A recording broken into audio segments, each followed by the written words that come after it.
Amém, queridos? Quem está feliz aí com o Senhor? Amém, glória a Deus. Tá com a sua mente, com o seu coração aberto para ouvir a palavra do Senhor? Amém, glória a Deus. Que presença maravilhosa, que oportunidade de juntos, exaltarmos o nome do Senhor. E tudo isso que nós estamos vivendo aqui, hoje é só o nosso segundo culto, nosso segundo domingo nessa casa nova. Eu sei você, mas para mim tem sido tão evidente o favor de Deus para essa comunidade, para essa igreja, para essa família, O favor de Deus é algo que a gente só recebe, isso é produto da graça.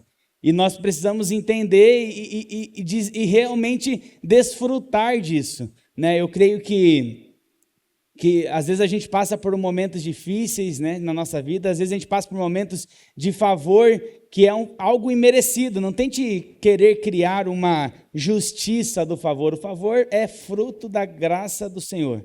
E eu creio que nós estamos como igreja passando por esse momento, e a presença do Senhor nos permite desfrutar desse favor. Nós estamos aqui porque o Senhor está aqui. Nós fazemos o que nós fazemos porque o Senhor nos conduz, porque o Senhor nos direciona. E eu queria falar um pouco sobre isso hoje, sobre o favor de Deus, que ele é gerado por meio da presença dele. Eu queria que você abrisse a palavra do Senhor em Êxodo capítulo 33, do verso 15 e o verso 16. Nós vamos ler aqui um diálogo entre Moisés e o Senhor. Uma situação onde Moisés ele demonstra a necessidade que ele tinha, que ele precisava do favor de Deus. Queria que você abrisse aí junto comigo. Êxodo capítulo 33, verso 15 e 16. Diz assim: Então Moisés lhe declarou: Se não fores conosco, não nos envieis. Como se saberá que eu e o teu povo podemos contar com o teu favor, se não nos acompanhares? Amém? Feche seus olhos. Senhor, nós te agradecemos por este momento, te agradecemos, ó Pai amado, pelo favor que o Senhor gera em nossas vidas e que nós não merecemos, ó Pai.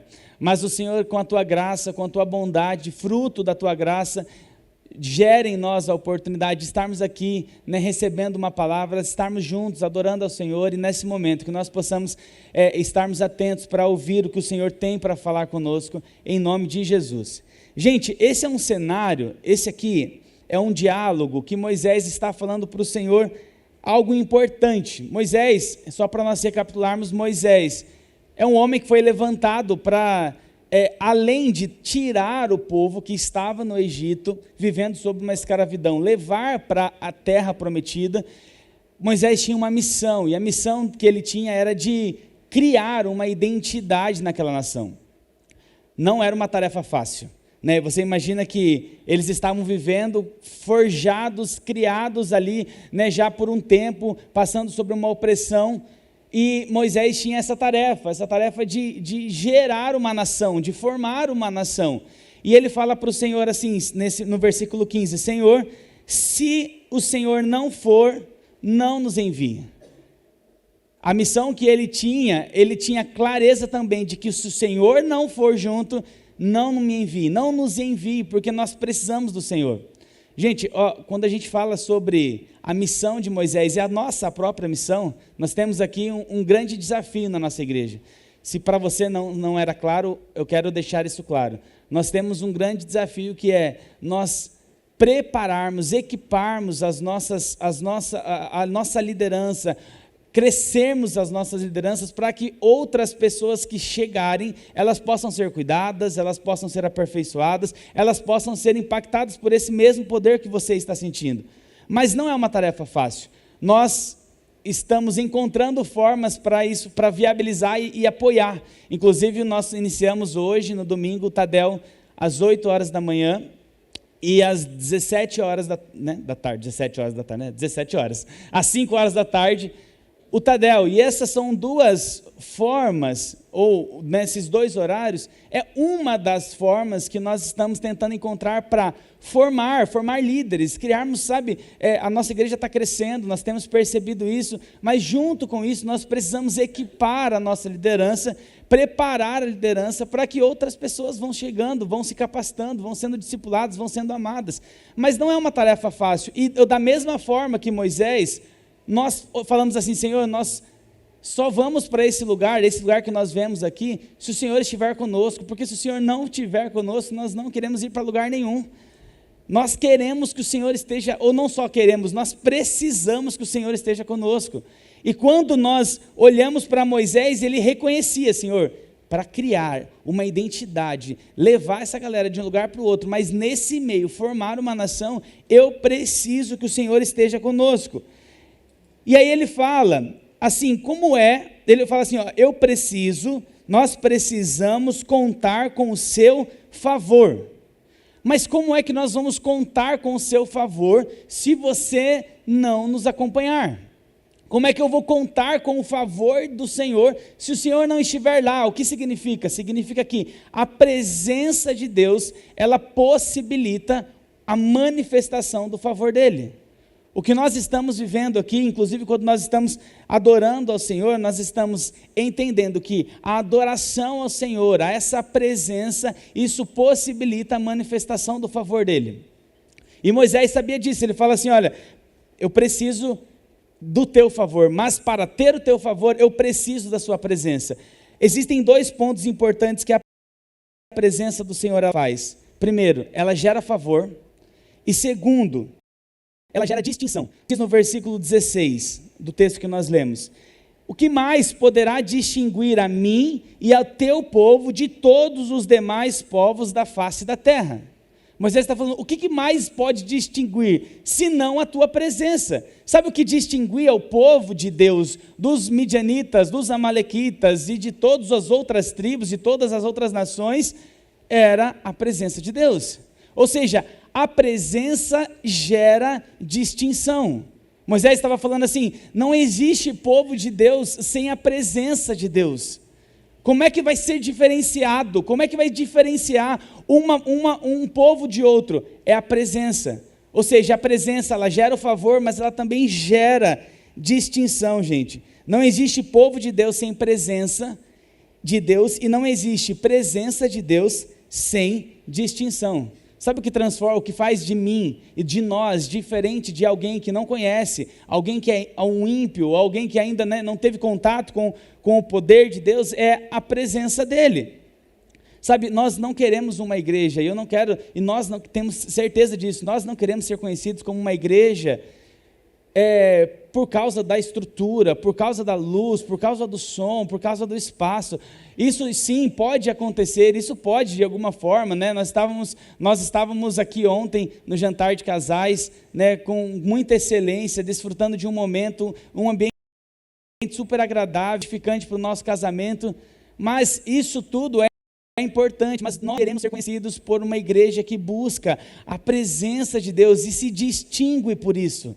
Se diferencia por isso. Nós não queremos uma igreja sem presença, porque uma igreja sem presença de Deus, ela não vai passar de um ajuntamento de pessoas, que podem até ter boas intenções.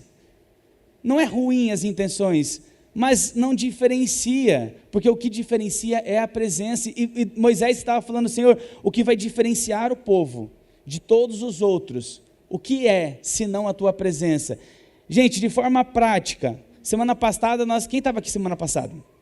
Semana passada o pastor, ele pregou sobre nós resolvermos as nossas pendências, e eu não sei você, mas ao ouvir uma mensagem como essa, uma palavra como essa, que gera um confronto em nosso coração, certamente em muitos de nós vieram algumas situações na nossa mente, e foi legal que nós estávamos na cela do Zian e da Maiara essa semana, e lá algumas pessoas compartilharam, nossa, tive que resolver uma pendência assim, alguém veio resolver essa pendência comigo, eu falei assim, até teve gente que veio resolver pendência comigo, eu nem sabia que eu tinha pendência com essa pessoa, nem sabia, gente, e eu falei, nossa, né, falei, pastor, eu tinha uma pendência, alguém tinha uma pendência comigo, eu nem sabia, Então, eu agradeci ela, obrigado pela oportunidade de poder consertar algo que eu não sabia que eu tinha feito, né? Mas tá tudo certo, nós precisamos corrigir. O ponto que eu estou querendo trazer aqui, recebemos uma palavra, somos confrontados de certa forma a resolvermos as nossas pendências, sentimos aquilo no nosso coração,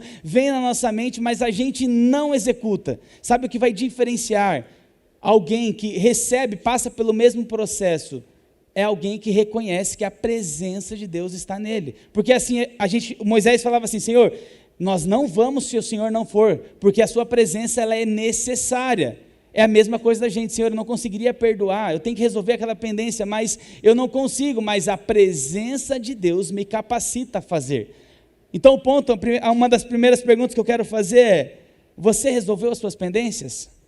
Ou você só sentiu aquele incômodo, mas hoje nós já estamos falando de um outro assunto, e de repente aquilo ali vai ficando num lado. Gente, vai recebendo algo do Senhor e vai executando, porque você vai sendo transformado, você vai sendo aperfeiçoado, você vai deixando coisas para trás, vai virando a página da sua vida, como o pastor trouxe. Mas é a presença de Deus que nos diferencia de alguém que fala assim: eu não consigo. E aí eu quero dizer para você, não é porque você é bom, mas porque a presença do Senhor te capacita para fazer isso. Eu estava pensando um pouco sobre essa diferença, e a gente vê, por exemplo, alguns números que chamam até a nossa atenção. Informações, por exemplo, sobre evangélicos. Em 1970, nós tínhamos em torno de 5% da população brasileira evangélica, dita evangélica. Em 2010, esse número foi para quase 22% da população brasileira. Em 2022, em torno de 30%.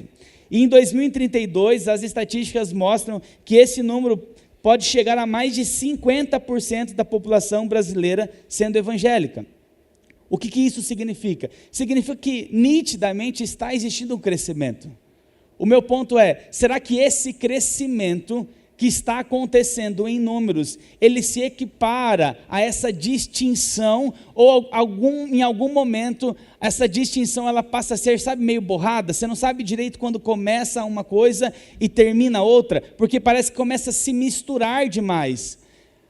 A diferença, a distinção que a presença gera ou precisa gerar, ela precisa ser evidente, a ponto de você dizer: esse é o reino das trevas e esse é o reino da luz.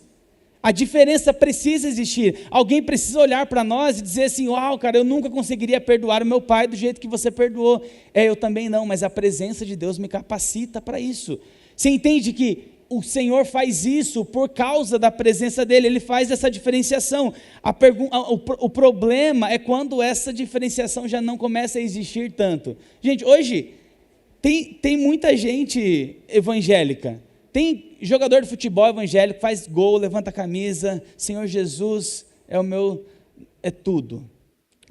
Nada contra, tá, gente? Talvez você é jogador, levanta a camisa aí, tá tudo certo, pode fazer isso.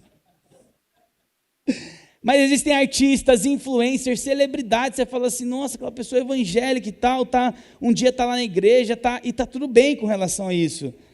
Mas o ponto que nós temos que... Por que eu estou falando? Porque às vezes você fala que é evangélico, você vai ali na igreja, mas isso não é o que te distingue. O que te distingue é a presença que gera um comportamento diferente do que naturalmente aquilo traria. Você está comigo? Então, quando nós falamos sobre essa distinção, nós precisamos fazer uma autoavaliação. Existe uma distinção da minha vida para mim mesmo, alguns anos atrás, quando eu não conhecia o Senhor.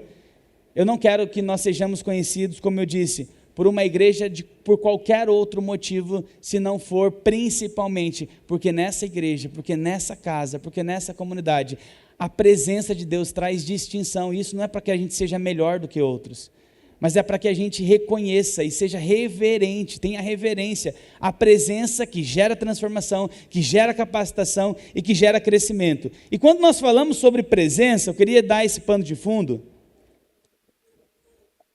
Quando nós falamos sobre presença no Antigo Testamento, nós vemos que existiam algumas pessoas que elas tinham essa responsabilidade. Os sumos sacerdotes, em algumas épocas do ano, por alguns momentos, eles tinham acesso a essa presença. Essa presença também, ela trazia dentro de uma simbologia ali da própria Arca da Aliança. A palavra do Senhor, lá no Antigo Testamento, você vai ver isso ao longo de todo o reinado de Israel. Quando a gente via as guerras acontecendo, eles pegavam a Arca da Aliança que Deus havia instituído, que naquele lugar a presença dele seria habitada e seria manifesta. As pessoas usavam essa Arca da Aliança numa guerra, numa instituição de um reinado. Sempre essa Arca da Aliança, ela estava passando por alguns lugares e ela carregava a presença manifesta de Deus. Quando nós olhamos, só para nós chegarmos no ponto que eu quero chegar aqui, por alguns motivos, a Arca da Aliança, ela havia passado de um lugar para o outro, por negligência, inclusive, dos israelitas. Essa arca, ela ficou por quase 2 décadas na casa de uma pessoa chamada Abinadab. Quando Davi é o segundo rei de Israel, ele assume o trono de Israel, ele fala assim: eu vou levar a Arca da Aliança, que está na casa de Abinadab, para Jerusalém. E por que ele queria levar a arca para Jerusalém? Por alguns motivos. Porque ele queria trazer a presença de volta para o centro do povo de Israel, que era onde ela deveria estar. Porque ele queria unificar as tribos, estabelecendo Jerusalém como capital. E porque ele queria restaurar a adoração apropriada a Deus. Lembra? No Antigo Testamento, a presença ela estava ainda mencionada ou entendida de forma que estava concentrada dentro de uma arca. E ele também queria corrigir esse descuido espiritual. Então Davi ele se sente empolgado, encorajado, ele fala: vamos fazer um plano, vamos levar essa arca que está na casa de Abinadab até Jerusalém. Existia uma série de formas, de obrigações que precisavam acontecer para que isso acontecesse conforme a vontade de Deus. Davi, na maior das boas intenções, eu acredito, teve até uma boa intenção. Ele queria levar, eu quero levar para Jerusalém, eu quero restaurar o lugar de adoração, eu quero dar a honra para a presença de Deus do jeito que ela merece, mas ele não seguiu todos os combinados, todos os pedidos da parte de Deus. E aí nós chegamos aqui nesse texto de 2 Samuel, que eu queria que você lesse junto comigo, está lá no capítulo 6 de 2 Samuel, nós vamos ler do verso 6 ao verso 10. Então, contextualizando, Davi estava levando a arca da casa de Abinadab para Jerusalém, quando acontece esse evento aqui, ó. Versículo 6. Eu me confundo ainda, eu olho para cá para a TV, gente, mas agora não está, mas está aqui a TV. Toda hora olha aqui. Quando chegaram à eira de Nacon, Uzá esticou o braço e segurou a arca de Deus, porque os bois haviam tropeçado. A ira do Senhor acendeu-se contra Uzá por seu ato de irreverência. Por isso, Deus o feriu e ele morreu ali mesmo, ao lado da arca de Deus. Davi ficou contrariado, em algumas versões fala assim que ele ficou intrigado ou em conflito, porque o Senhor em sua ira havia fulminado Uzá. Até hoje, aquele lugar é chamado Pérez Uzá. Verso 9. Naquele dia, Davi teve medo do Senhor e se perguntou: Senhor, como é que eu vou conseguir levar a arca do Senhor? Por isso ele desistiu de levar a arca do Senhor para a cidade de Davi, que era Jerusalém. Em vez disso, ele levou-a para a casa de Obed-edom de Gate. A arca do Senhor ficou na casa dele por 3 meses, e o Senhor o abençoou e abençoou toda a sua família. Então imagina essa cena. Davi fez um plano, chamou uma equipe e falou: nós vamos levar essa arca até Jerusalém. Só que quando chega aqui, perto dessa região onde nós lemos em 2 Samuel, fala que provavelmente ali os bois estavam andando, porque assim, ele já nem devia ter carregado do jeito que ele carregou, colocou numa carroça. A Bíblia fala assim, que muito provavelmente, agora, a partir de agora, eu começo a fazer a minha interpretação, a minha ilustração. Os bois ali provavelmente andando, uma terra cheia de buraco ali, deu uma torcida no calcanhar, nem sei se boi tem calcanhar, deve ter, né? Deu uma desequilibrada ali, e na tentativa de segurar a arca, a Bíblia diz que Uzá estende a mão, e ao estender a mão ele toca na arca, e ele imediatamente ele é fulminado. A Bíblia diz que, imagina, eu não consigo imaginar se ele recebeu um raio, ou se foi um choque, ou sei lá o que foi. O que é fato ele morreu instantaneamente. E Davi olha aquela situação, gente, você consegue imaginar, de repente você fala assim, estava tudo certo, estava com uma intenção boa, de repente vem, o cara tentou segurar a arca ali, e morreu. A Bíblia diz aqui que Davi, ele ficou um pouco contrariado, ficou intrigado, ele ficou com conflito, dizendo assim, Senhor, o que aconteceu aqui? É óbvio que até para a gente, né, parece assim, nossa, olhando para esse texto aqui, né, é meio brutal o negócio aqui, foi meio terrorizante. Eu acho que você, não sei você, eu teria dado uma assustadinha ali a hora que acontecesse um negócio desse. O ponto é que nós podemos tirar como uma aplicação, inclusive, que aponta para algo, existia um princípio que nós estávamos aprendendo aqui. Nós não podemos ser levianos com a presença de Deus. As boas intenções, elas nunca prevalecem sobre os princípios de Deus. A gente olha para aquela forma como Deus havia instituído, era por quê? Porque lidar com a presença era algo sério. E eu quero falar para você, isso não mudou. A presença de Deus é algo sério. A presença de Deus é algo que precisa de consciência. A presença de Deus é algo que precisa de reverência. Sabe, existe momento, como nós estávamos cantando aqui no louvor, o que é que os anjos vêm, que os fazem se prostrar? Eu quero olhar na face do meu Criador, mas existem momentos de nós adorarmos, termos consciência da presença de Deus, entrarmos nessa atmosfera. A Bíblia fala sobre uma presença onipresente. O salmista em Salmo 139 fala assim, eu posso estar no mais alto dos lugares ou no mais baixo da sepultura, ainda assim o Senhor estaria ali comigo, porque para onde eu poderia ir se a tua presença não estiver? Existe uma onipresença do Senhor que está em todo lugar, existe uma presença do Senhor, que é quando você recebe Jesus como seu Salvador, Ele habita em você, essa presença que traz salvação, mas existe uma presença, que essa presença manifesta, é o Shekinah do Senhor, é o poder de Deus manifesto, e nós olhamos para esse contexto, nós precisamos olhar com essa reverência, com essa consciência, dizendo assim, Senhor, existem momentos que nós percebemos essa atmosfera, aquela manifestação palpável, aquilo me preenche, aquilo, sabe, traz vida para a minha vida. Existem momentos que nós precisamos ser reverentes a ponto de ficarmos em silêncio e percebermos a manifestação da presença de Deus ainda sem uma palavra sequer. Eu não sei se você sabe, mas Uzá, que foi esse homem que morreu, ele era filho de Abinadab. Abinadab tinha 3 filhos, e a Bíblia diz que a arca havia ficado na casa de Abinadab por quase 2 décadas. E certamente, Uzá, ele teve contato com aquilo, com o conhecimento, com o entendimento, com o que a presença de fato, ou a arca de fato significava.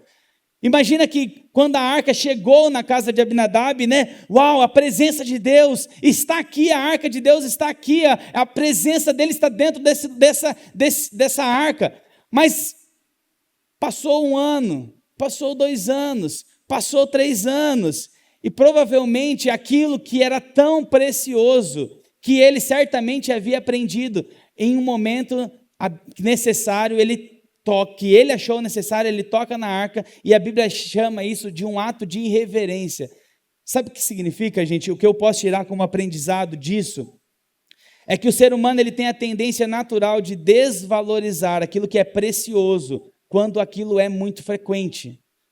Sabe, eu tenho a presença de Deus e isso serve de alerta para nós. Eu tenho a presença de Deus e quando você conhece isso, você está rasgando de amor, queimando de amor e você está apaixonado pelo Senhor, porque você ama a presença dEle, mas de repente você começa na caminhada cristã, 1 ano, 2 anos, 5 anos, e se você não ter disciplina, aquilo que é precioso pode passar a ser desvalorizado.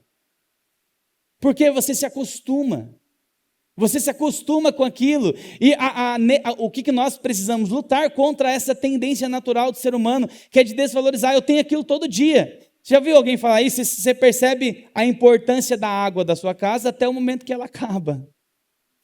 Parece que você nunca foi tão grato ali, tomando banho, bebendo água, lavando louça, mas a hora que falta água,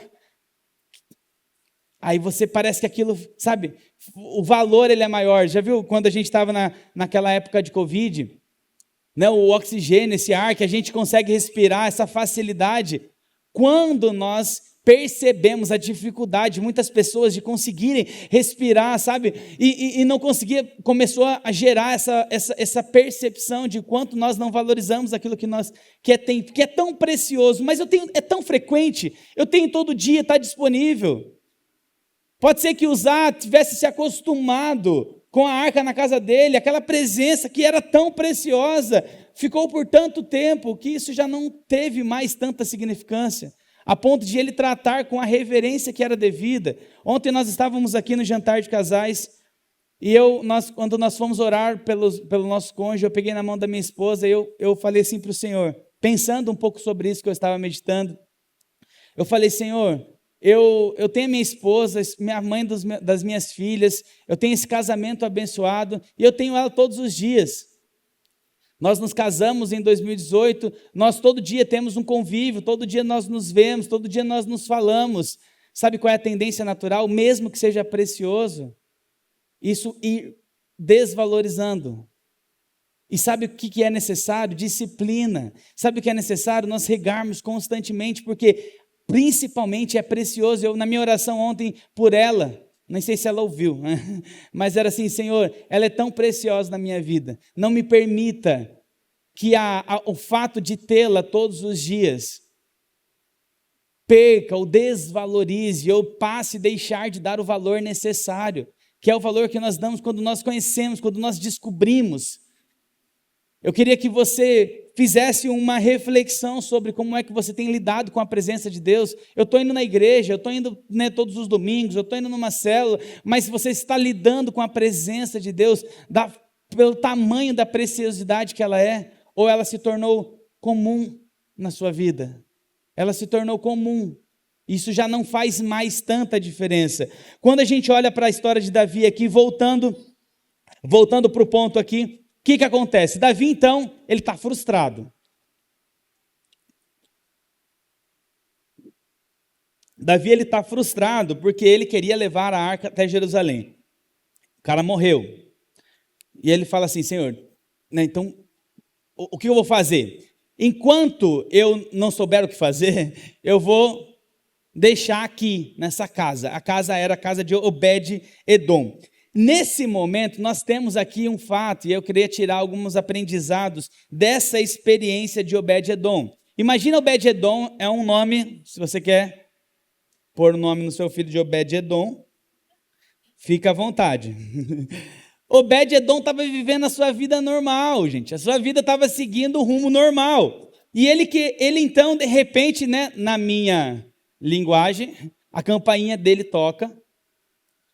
Obed-Edom atende, o rei Davi está aqui no seu portão. O rei Davi, no meu portão.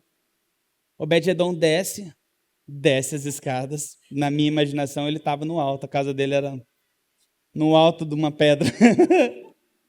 Ele desce e ele fala: Excelentíssimo, vossa majestade, realeza, sei lá se ele sabia como lidar com o rei Davi. Pois não, né? O que o Senhor deseja comigo? E aí Davi, né, que normalmente era feliz, já não estava tão feliz. A Bíblia diz que ele estava em conflito. Uzá tinha morrido. O plano dele, que era de levar a Jerusalém, falou: opa, peraí, vai ter que segurar um pouquinho aqui. E ele fala para ele, fala assim: Davi, aconteceu uma situação aqui, imagino que provavelmente ele tenha contado a situação para Obed-Edom, e eu queria deixar a arca de Deus aí dentro da sua casa. Imagina Obed-Edom falando: tá, a situação que aconteceu, me fala de novo. Não, eu estava andando ali, quase que a arca cai, o cara colocou a mão ali, morreu. Morreu porque colocou a mão? E você quer que eu coloque a arca dentro da minha casa? Né? Tá certo isso, Davi? Como é que eu vou pôr, né? Eu posso tocar nisso, né? Como é que funciona?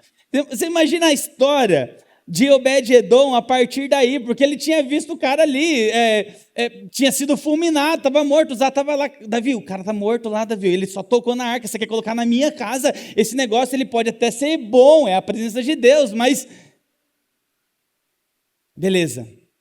Obed-edom aceita. E aqui eu queria entrar com algumas aplicações práticas sobre essa mensagem. Primeira coisa que acontece com a vida de Obed-edom. A vida dele é interrompida. Sabe por que interrompida? Porque o jeito que ele estava vivendo certamente mudaria, porque agora a presença de Deus, por meio daquela arca, passaria a ficar dentro da sua casa. Então a forma como ele estava conduzindo a sua vida, até então, já não seria mais a mesma. Deus, ele, por meio de Davi, ele interrompe a vida de Obed-edom. A gente vai ver que por 90 dias a arca ficou na casa dele, ele foi abençoado, a sua família foi abençoada, mas antes disso houve uma interrupção na vida de Obed-edom. A minha pergunta para você é: Deus, ele pode interromper a sua vida para que a presença dele entre na sua casa? Quando a gente fala, Senhor, eu quero que o Senhor entre, pode entrar na minha casa. Até aquela canção, né? Do Regis Danese, entra na minha casa, entra na minha vida. Só que você não pensa que talvez você está cantando como Obed-edom lá, que olhou a arca fulminando alguém lá, né? Você está cantando, entra na minha casa, entra na minha vida. O que significa quando a gente fala, entra na minha casa, Senhor? Quando nós convidamos o Senhor, nós estamos falando assim, o Senhor pode fazer uma interrupção. O Senhor pode interromper a minha vida. O Senhor, ele interrompeu a vida de Obed-edom, e está tudo bem para você se ele interromper a sua vida, para colocar a vontade, a presença dele no centro. Está tudo bem para você está interessado e desesperado pela presença, a ponto de permitir ele interromper a sua vida, para que a presença, porque não era a arca somente que estava entrando, era a presença de Deus que estava entrando na casa de Obed-edom. Eu quero a presença de Deus na minha vida, primeiro ponto que a gente aprende aqui. Eu quero me abrir a interrupções divinas. Gente, às vezes a gente fala assim, eu estou disposto a servir ao Senhor. Mas Senhor, não me interrompa agora, porque eu estou ocupado demais. Não me interrompa porque eu estou ocupado demais fazendo o que eu estou fazendo. Eu estou ocupado demais com alguns dos meus compromissos. Eu estou ocupado demais com o meu trabalho. Eu estou ocupado demais com isso. Eu estou ocupado demais com aquilo. Não tem como a presença de Deus entrar sem haver interrupções. Na Bíblia, nós poderíamos citar alguns exemplos. Davi, ele seria um pastor de ovelhas, músico. Ele estava cuidando das coisas do seu pai, e de repente Jessé chega, o cara menos capacitado, aquele que menos as pessoas esperavam que se tornaria, seria escolhido, mas a vida de Davi foi interrompida. E aquele trajeto natural que ele estava desenhando passa a se tornar um destino totalmente diferente. Davi teve a sua vida interrompida quando a presença, exemplificada por meio de Jessé, acontece. Outro exemplo que nós poderíamos citar, Maria. Uma jovem prometida a José, estava tudo certo, ela iria se casar com José, de repente o anjo Gabriel chega na vida dela, fala que ela daria luz ao Filho de Deus.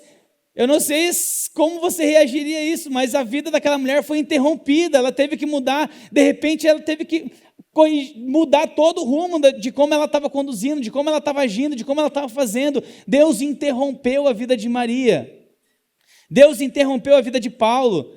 A Bíblia diz que Paulo estava a caminho de Damasco, ele estava perseguindo os cristãos, acreditando que ele estava fazendo o que era certo. De repente, ele tem um contato com o Senhor. E as escamas dos seus olhos caem. A Bíblia diz que Paulo teve um encontro com o Senhor. E Deus interrompe a vida de Paulo. Ele fala, você estava indo para um lugar, agora eu quero que você vá para outro. Antes você perseguia, agora você será perseguido. Porque agora você vai pregar o evangelho, você vai falar da minha palavra. Você entende que Deus, biblicamente, ele faz interrupções. E isso não vai ser diferente comigo, isso não é diferente com você. Sabe o que é parecido dessas histórias? Que eles decidiram viver a vontade de Deus.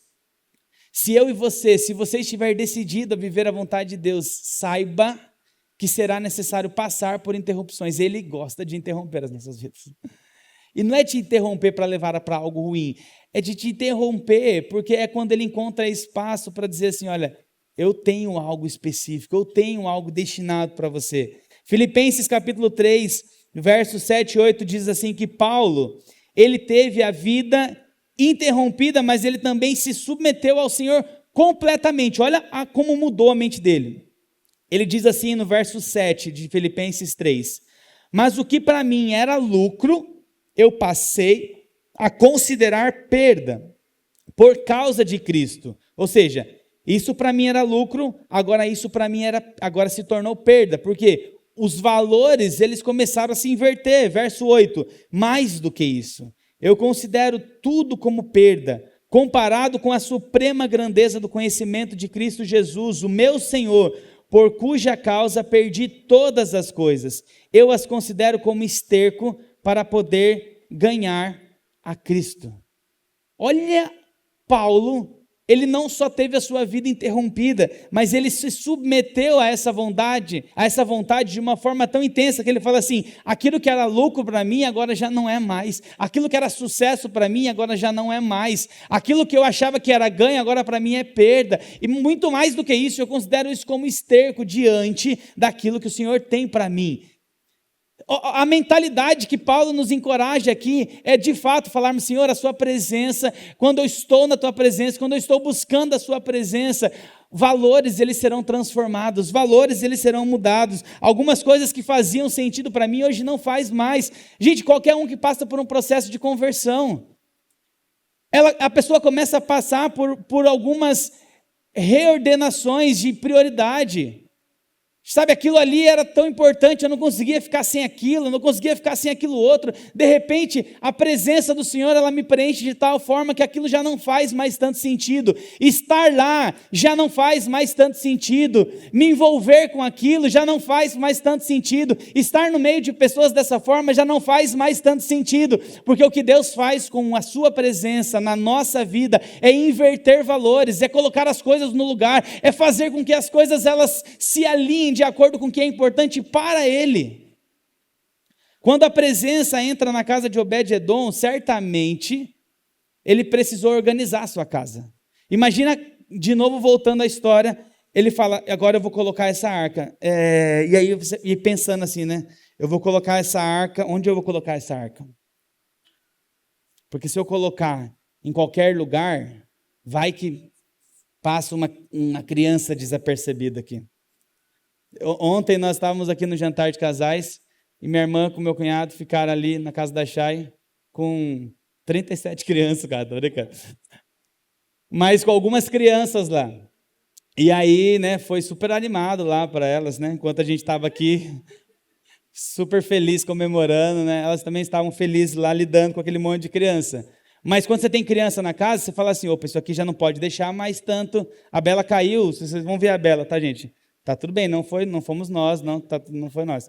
Mas ela tá com um machucadinho bem aqui no nariz, caiu e bateu bem, acho que na quina, né? E machucou aqui o nariz.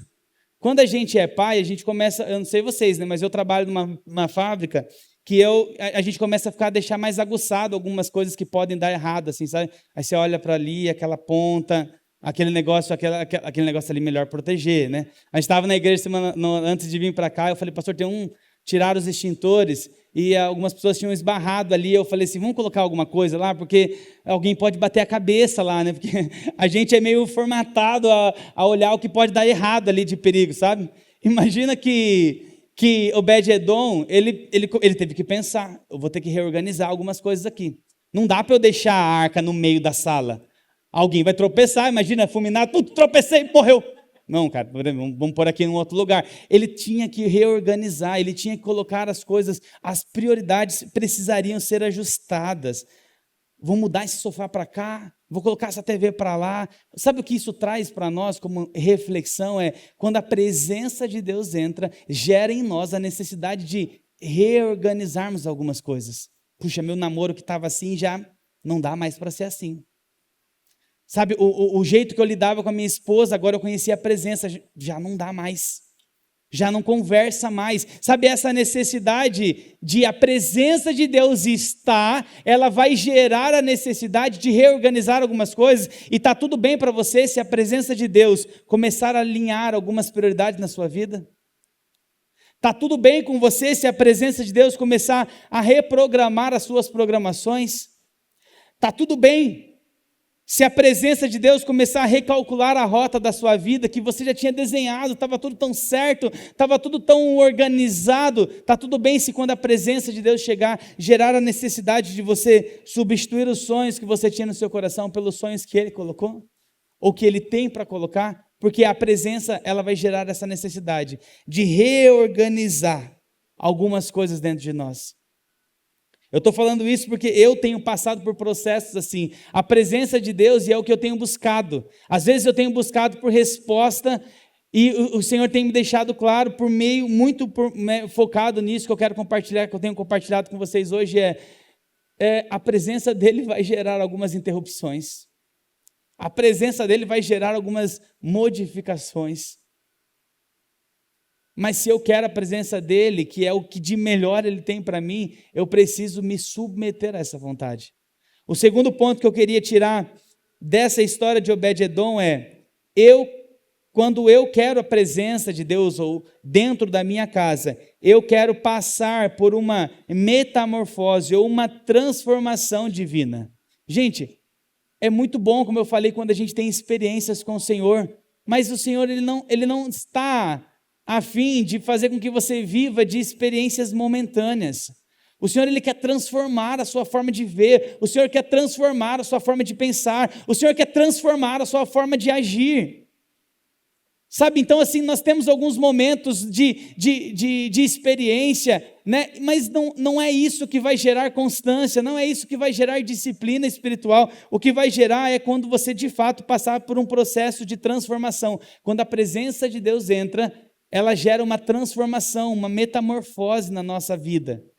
Paulo, quando ele fala sobre transformação, ele cita alguns pontos, mas tem dois que eu gostaria de destacar, que é Romanos 12, 2, quando ele fala sobre a renovação da mente.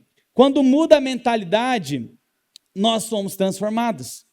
Ou seja, você quer tanto ser transformado em algo, entenda, você vai precisar renovar a sua mente. Como é que você renova a sua mente? Se renova por meio das escrituras, por meio da leitura, por meio do Tadel. Preciso ser transformado, preciso que o meu comportamento, não consigo vencer isso, não consigo vencer aquilo. Então, obedeça biblicamente o que a Bíblia está dizendo.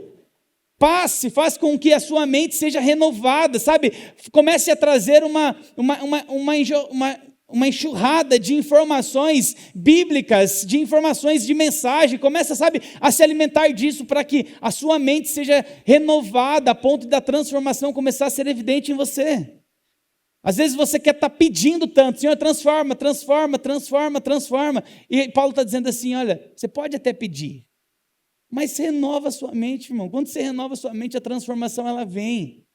Nós seremos transformados pela renovação que o Senhor está fazendo, quando nós damos acesso a isso, quando nós damos espaço a isso. Quando a gente fala na célula, gente, temos o nosso curso, a nossa escola ministerial, paz, você que é aqui na nossa igreja, eu já vou aproveitar e falar, se você não sabe, existe um trilho do membro da nossa igreja, porque ali tem informações importantes. Você pode ter informações sobre o que é o Espírito Santo, o que é graça, o que é perdão, o que é arrependimento, sabe, o que é batismo no Espírito Santo, o que é falar em língua. A gente tem diversos materiais que vão contribuir para renovar a sua mente. Mas se você não parar, se organizar, ter disciplina para fazer isso, sabe quando a sua mente vai ser renovada? Nunca. Então, quando a gente fala lá, gente, daqui, quem quiser participar, existe um link facilitando, você pode fazer da sua casa. Sabe o que nós queremos? É que você entenda que a transformação, uma das formas da transformação vir, é por meio da renovação da mente. E nós estamos dando ferramentas para que isso aconteça dentro da nossa comunidade. Uma segunda forma que Paulo fala sobre transformação, e não só você ser transformado, mas você também ser um agente de transformação, é o que está lá em 2 Coríntios capítulo 3, verso 18. Diz assim: e todos nós, que com a face descoberta contemplamos a glória do Senhor, segundo a sua imagem, estamos sendo transformados com glória cada vez maior, a qual vem do Senhor, que é o Espírito. Sabe o que Paulo está dizendo? Que quando você contempla a glória do Senhor, você também está sendo transformado. Sabe, hoje com essa com esse entendimento, durante o louvor, eu falei, Senhor, sabe, é maravilhoso você começar a pensar nisso. Senhor, eu estou cantando aqui, seja exaltado, eu te amo, eu te adoro, eu estou contemplando a presença do Senhor, eu estou contemplando quem o Senhor é. A Bíblia diz que enquanto nós fazemos isso, nós somos transformados. Nós deveríamos gastar mais tempo contemplando o Senhor para sermos transformados do que simplesmente pedirmos pela transformação em si. Porque quando nós estamos adorando ao Senhor, exaltando ao Senhor, quando nós estamos contemplando a sua presença, contemplando a sua face, a Bíblia diz que nós começamos a nos tornar segundo a sua imagem, sendo transformada com glória cada vez maior. Uau, gente, isso é maravilhoso. Isso quando você for adorar, eu queria até chamar os meninos aqui já. Nós já estamos quase encerrando. Quando nós formos adorar, nós precisamos, quando nós cantamos assim, a tua presença é real aqui neste lugar, tua presença é real, então adorarei, então eu louvarei, eu me renderei totalmente a ti. Quando eu canto isso, a Bíblia diz que à medida com que eu contemplo o Senhor, existe uma transformação acontecendo dentro de mim. A nossa dimensão, quando você adora, precisa ser, Senhor, eu estou adorando, eu estou te contemplando, mas ao mesmo tempo, a transformação está acontecendo, porque quem você adora é quem você se torna semelhante. Existem pessoas que estão adorando o corpo, existem pessoas que estão fazendo de tudo pelo corpo, para que o corpo fique bom, saudável, está tudo certo isso, tá, gente? Não sou contra isso. Eu até falei de manhã e reforço o meu desafio aqui. Estou tentando cuidar porque eu quero ganhar do pastor na corrida do dia 25. Então eu não estou adorando o corpo, mas eu estou cuidando dele, tentando cuidar, né, amor? A externa daqui. Mas aquilo que nós adoramos, aquilo que nós estamos contemplando, é aquilo pelo qual você vai se tornar semelhante. Então, se você adora demasiadamente coisas envolvidas como dinheiro, por exemplo, você se tornará parecido com ele. A ganância, a ambição, serão coisas que começarão a regir, a direcionar a sua vida. Você entende que aquilo que nós adoramos, nós nos tornamos parecidos? É por isso que quando nós adoramos ao Senhor, nós adoramos a Jesus, nós começamos a nos tornar parecidos com Ele, porque nós estamos sendo transformados de glória em glória. É como se nós estivéssemos recebendo ou a chuva do Senhor, ou um banho de sol, e à medida com que nós estamos contemplando, uau, hoje a Maiara Nicolau, que canta aqui, líder de adoração, ela casou, estávamos todos muito felizes ali, e hoje de manhã nós estávamos preocupados, porque estava um tempo de chuva e tal, e assim, o Senhor, a graça dele, o favor dele, a Maiara com o Luan experimentaram hoje, veio o sol, parou a chuva, ficou um ambiente maravilhoso ali para eles, e aí um raio de sol ali, de luz, trazendo claridade para aquele lugar, é como se você estivesse, sabe, sendo banhado por uma luz de sol como essa, que você fica contemplando, uau, que maravilhoso, que prazer que era, porque aquele sol trouxe ali, aqueceu um pouco aquele lugar. Adorar a Deus é isso, é você contemplar a Ele, e à medida com que você contempla Ele, fala, uau, Senhor, a sua presença é demais, a sua presença é poderosa, ela me enche. À medida com que isso acontece, você começa a se transformar, e a você se tornar parecido com Ele. Eu creio que nós estamos aqui, queridos, porque nós queremos adorar ao nosso Senhor, e nós queremos nos tornar parecidos, e uma das formas que Paulo fala é, contemple. Marco, não dei direito. Faz do seu jeito, irmão. Fecha os seus olhos aí, né? Não agora, ainda. Sabe? Tem gente que gosta de contemplar, como eu disse, e sai aqui, vira uma estrela, vira uma pirueta e tal mais, e você fala, oh meu Deus, eu estou só aqui, só no solzinho aqui, contemplando nessa luz. Sabe? Mas não é diferente. A forma como você contempla, a intensidade e a verdade do seu coração é o que vai gerar transformação dentro de você. Tá tudo bem se você não souber a letra da canção. Tá tudo bem se você ainda não estiver tão à vontade para sair chorando e gritando, porque contemplar é você dizer ao Senhor: Senhor, a sua presença é real, o seu poder é notório aqui. Senhor, eu ainda não tenho um entendimento tão profundo, mas eu contemplo a sua presença, eu exalto o teu nome, eu glorifico o teu nome. Sabe, essa verdade vai trazer em você transformação. Tanto é transformação que a presença de Deus gera, que quando nós vamos ver a história de Obed-Edom, quando a Bíblia fala lá em algumas passagens de crônicas, que eu não vou entrar aqui por conta do tempo, mas a Bíblia cita que ele, por 90 dias, a arca ficou na casa dele e ele foi muito abençoado. Nós vemos em alguns textos de crônicas que fala sobre algumas linhas de pessoas que se destacaram, e pessoas que foram parentes de Obed-Edom tiveram acesso, tiveram seus nomes listados como adoradores, como levitas, porque Obed-Edom recebeu a presença, e a presença, quando ela entra, ela não para em você, ela atinge a sua geração, ela atinge os seus filhos, ela atinge a sua casa, ela não para aqui nessas quatro paredes, ela vai atingir o seu trabalho, ela vai atingir a sua família, ela vai atingir a sua casa. Então quando você diz assim: Senhor, eu quero a presença de Deus, a presença não só te transforma, mas a presença faz de você um agente de transformação. Obed-Edom teve parentes que andavam junto, perto dele, pessoas que andaram próximas dele, que foram abençoadas, porque a presença de Deus não para em você, ela vai além de você. Gente, eu não sei você, mas hoje eu certamente vivo coisas que não foi eu que plantei, foram coisas que meus pais plantaram.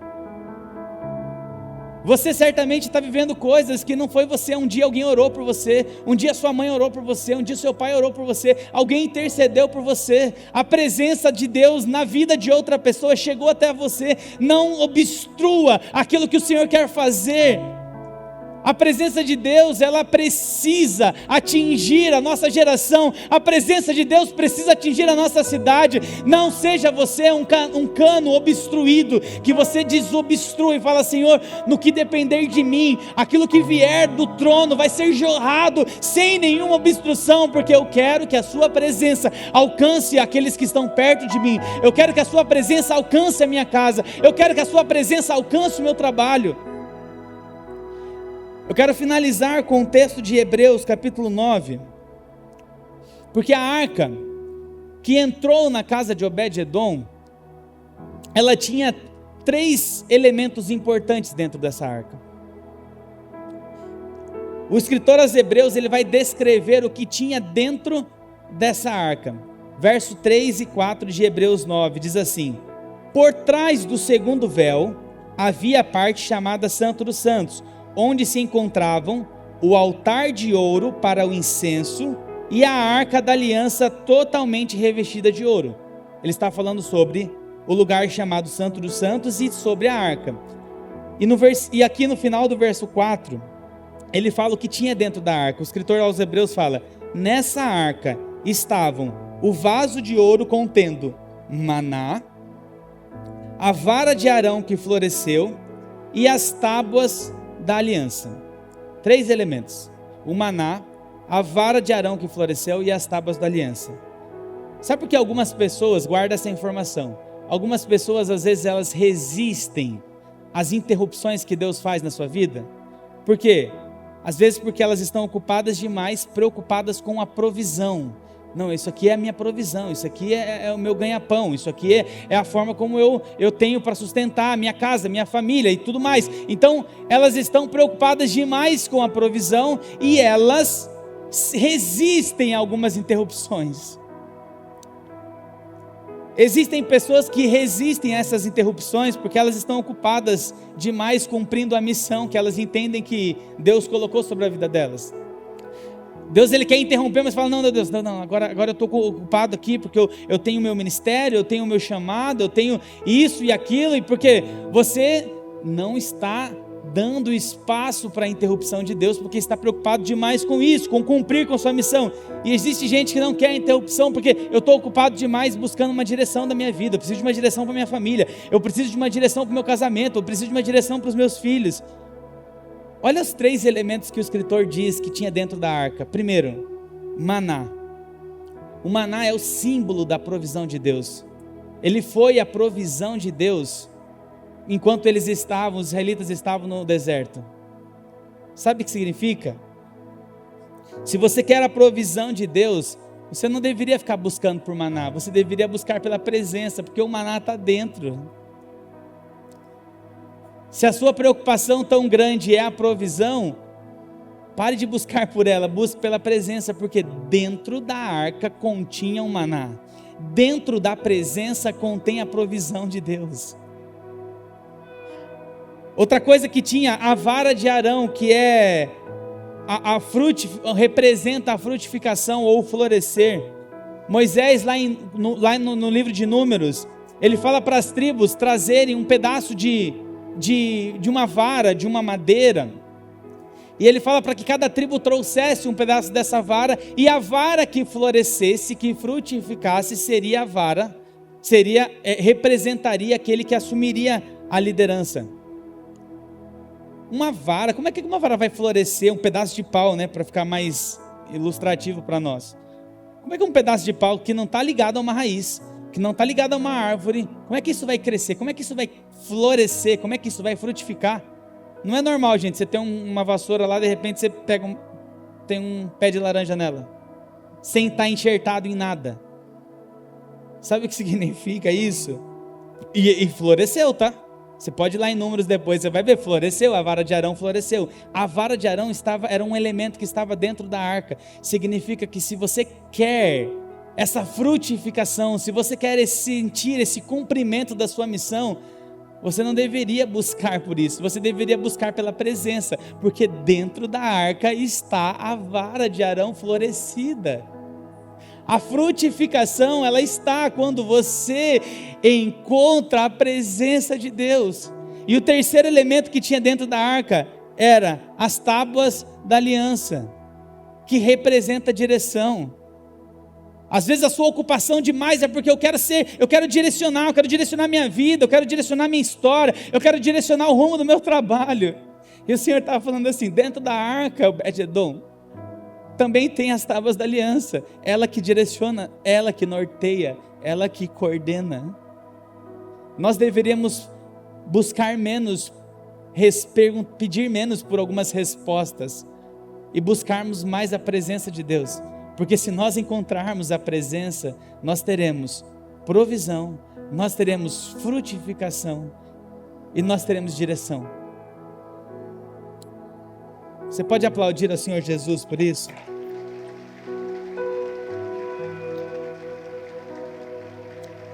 Queria que você se colocasse de pé nessa noite. Queridos, Deus ele tem mexido demais comigo, sob essa ótica de nós ansiarmos a presença dele mais do que qualquer outra coisa. Eu sei que nós nos preocupamos e não é errado, é admirável se você se preocupa com a provisão, se você se preocupa com o cumprimento da missão, se você se preocupa com uma direção que você quer que a sua vida tome. Mas o Senhor diz que é na presença dele que nós encontramos essas coisas. Nós precisamos buscar menos maná e buscarmos mais a presença. Mais a presença, porque quando nós buscamos a presença, nós encontramos todas essas coisas. As nossas respostas, elas estão serão encontradas quando nós estivermos buscando pela presença. Porque enquanto elas não vierem da forma como nós gostaríamos, está tudo certo, porque o Senhor ele vai te preencher de uma outra forma. Afinal, você está no lugar mais importante. A presença de Deus é aquilo que mais importante deveria ser na vida de um cristão. Nós queremos muito que essa igreja, ela seja conhecida, não por conta da estrutura, não por conta do som, não por conta da iluminação. Inevitavelmente isso pode vir na boca das pessoas, tá tudo bem, gente. Só que eu e você precisamos entender que o que nos diferencia, não de outras igrejas, mas o que nos diferencia de alguém que não conhece é a presença de Deus. Ela que gera transformação, ela que gera resposta, ela que gera preenchimento, ela que gera transformação, ela que gera satisfação. Feche seus olhos nessa noite.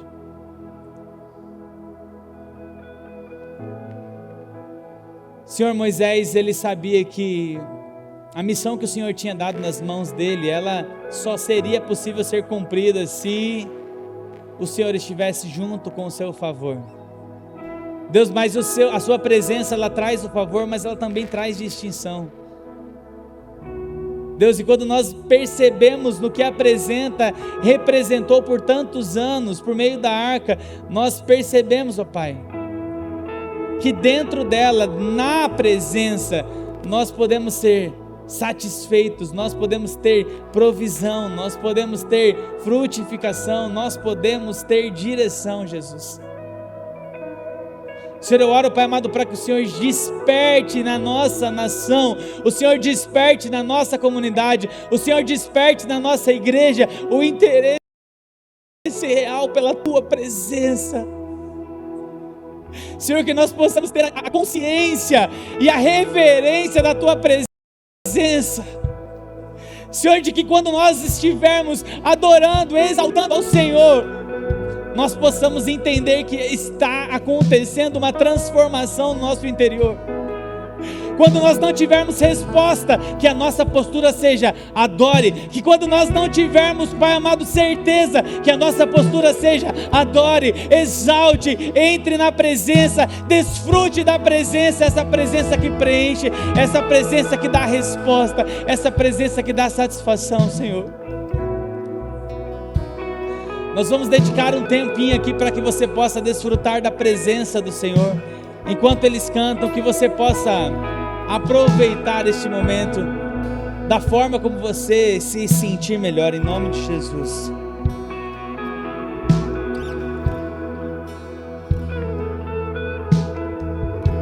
Sua presença é aqui neste lugar.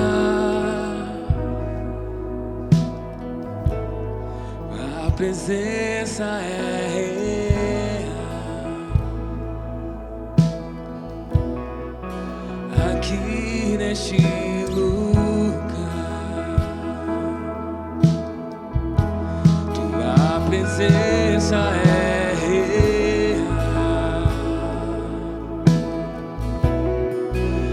aqui neste lugar. Tua presença é Contemple ao Senhor, Jesus, contemple ao Senhor. aqui neste lugar. Contemple, contemple. Junto com os querubins cantamos,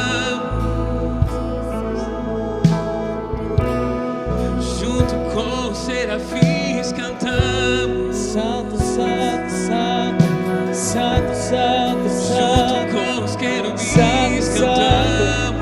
O Senhor te transforma quando você contempla. O Senhor transforma o seu caráter enquanto você o contempla.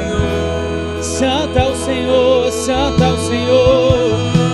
Junto com os querubins cantamos, Ele é santo, Ele é santo, Ele é santo. junto com os serafins cantamos, Ele é santo, Ele é santo. junto com os querubins cantamos. Santo é o Senhor. Santo é o Senhor.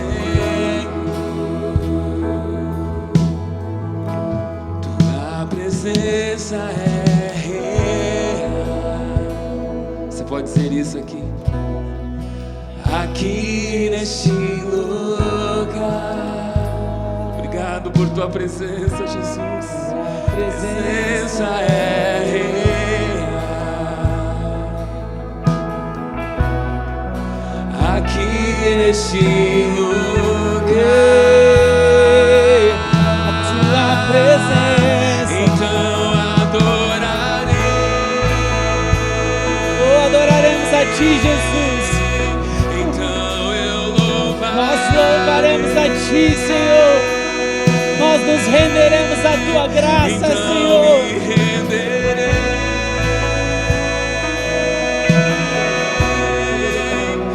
Totalmente a ti. Então adorarei.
direção. Eu adorarei a Ti, Senhor. Nós adoraremos a Ti, Senhor. A Tua presença é o que nós queremos, Jesus.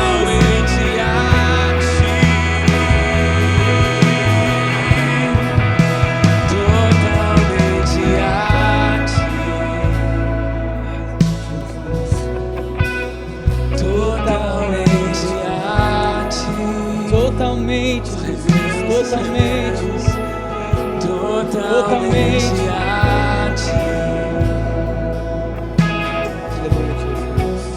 Totalmente a Ti. Amém, queridos? Existe algo preparado da parte do Senhor para aqueles que o buscam. Aqui é só uma partinha. O Senhor, Ele quer uma vida de transformação e constância contigo. Que a sua busca pela presença seja intensificada. O favor de Deus acompanha a presença de Deus. O favor de Deus acompanhou a presença de Deus quando Moisés clamou. No versículo que nós lemos lá no início, Deus, Senhor, fala para Moisés: eu ouvi aquilo que você pediu e eu estarei contigo. A presença dele leva ao favor. Que nós possamos ser conhecidos como uma igreja que reconhece, que é reverente à presença do Senhor. Nós estamos aqui com os nossos líderes aqui à frente. Você, antes de ir embora, você pode vir até aqui. Talvez você precisa de ajuda, talvez você precisa de uma oração. Talvez a frieza tomou conta da sua vida, talvez você se acostumou tanto com a presença de Deus. Nós queremos orar por você.